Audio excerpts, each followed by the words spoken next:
Salut, bienvenue sur cette nouvelle vidéo. La dernière fois on avait vu ce qu'était un vecteur, et comment il se comportait si on l'additionnait ou si on le multipliait à un nombre réel. On va maintenant voir deux petits théorèmes qui concernent directement les vecteurs eux-mêmes. Tu verras qu'ils seront utiles et appliqués très fréquemment. Mais avant de s'attaquer aux théorèmes et à leurs preuves, tu dois comprendre la méthode qu'on va utiliser. Ce qu'on cherchera à prouver, que ce soit au sein d'un vecteur ou sur une figure générale, pourra toujours être illustré, représenté par un dessin. Mais à lui seul il ne suffira pas toujours à le prouver. C'est pourquoi on utilise un autre point, une construction auxiliaire, qu'on appelle origine. Il est externe au dessin, ou pas, mais il sert à avoir un point commun entre les vecteurs de l'illustration, et de pouvoir les formuler en fonction d'un même point. Cette notion est la quatrième astuce. Tu verras qu'avec le temps, après avoir parcouru quelques preuves, tu n'auras plus besoin de la dessiner parce que ce qui est important est ce qu'elle représente.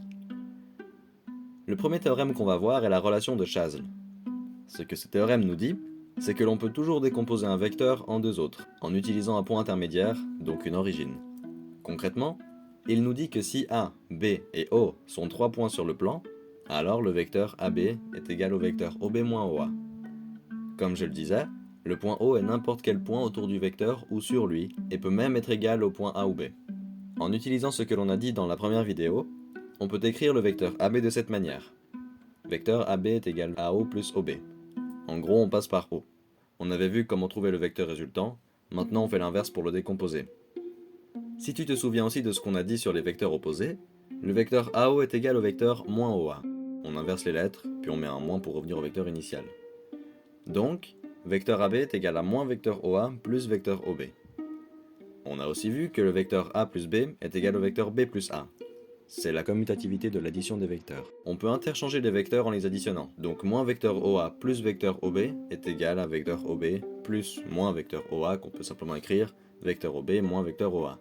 Ce théorème est important car il permet de facilement reformuler un vecteur, de le voir différemment. Il est tellement important qu'il fait l'objet de la cinquième astuce. Il faut faire attention de l'appliquer de la bonne manière. Pour t'en souvenir, dis-toi que tu dois le reformuler en commençant par la fin. Nous allons maintenant voir une seconde relation de vecteurs que l'on appelle la relation du point milieu. Ce théorème nous permet de formuler différemment un vecteur dont le sommet est un point milieu en fonction des extrémités du segment qu'il coupe en deux. Autrement dit, le vecteur entre un point O et le point milieu M d'un vecteur AB est égal à vecteur OA plus vecteur OB divisé par 2. Sur ce dessin donc, M est le point milieu du vecteur AB et le vecteur OM est égal au vecteur OA plus le vecteur OB divisé par 2. Pour prouver cette égalité, on va partir du vecteur OM. Puisque le côté droit est exprimé en termes de vecteur OA et vecteur OB, c'est eux les vecteurs mentionnés, ça serait une bonne idée d'essayer de les introduire dès le début. Si on réécrit le vecteur OM en termes de vecteurs OA et OB, on pourrait le faire en additionnant le vecteur OA et le vecteur AM. Donc, le vecteur OM est égal au vecteur OA plus AM. Mais pas seulement. On peut aussi passer par B pour le reformuler. On a aussi vecteur OM est égal à vecteur OB plus vecteur BM. Maintenant, le vecteur OM est égal à deux choses différentes qui contiennent chacune les vecteurs qu'on veut.